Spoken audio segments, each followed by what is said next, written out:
Walk us through that a little bit. So rental programs, what could that feel like? We've got a great opportunity for many people, not only in the construction sector, but any industry, frankly, to learn all about drones. Drones are an incredibly powerful technology, and I think a lot of us lead with the idea of they look cool, but I don't really know what to do with them.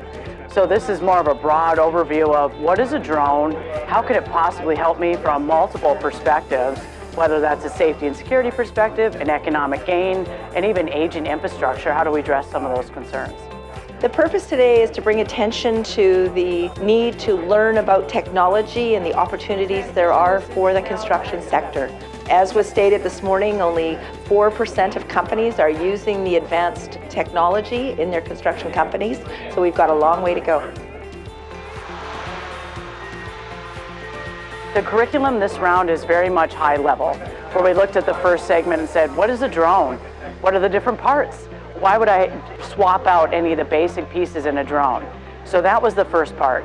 You got your drone that Pilatus has. The second was, when you've got a drone, what is a drone? It's actually just collecting data. It's a tool. So now I have this data. What do I do with the unstructured data to make it usable? And as we like to say, garbage in, garbage out, making sure that you're using a tool to collect the data, to use the data for a purpose. That was the morning, and then also talking about regulatory and also insurance. So knowing as you lean forward, what does that feel like? This afternoon, we're going to go into case examples. So we've written up 4 different case examples that focus on bridge inspections as one. The other is infrastructure preservation. The other one is safety and security, and the fourth one is economic gain. So the small groups will break out, digest the case examples, and then pitch how they could potentially use any of that driving action in the case examples to create an action plan.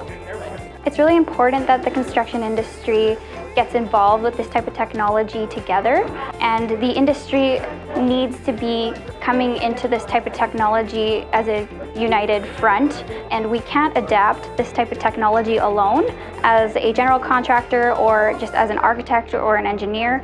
It's most effective when we're adapting it all together. I think there is a lot more that we can learn from the use of drones, and not to be afraid of the technology, but to really embrace and be open to change.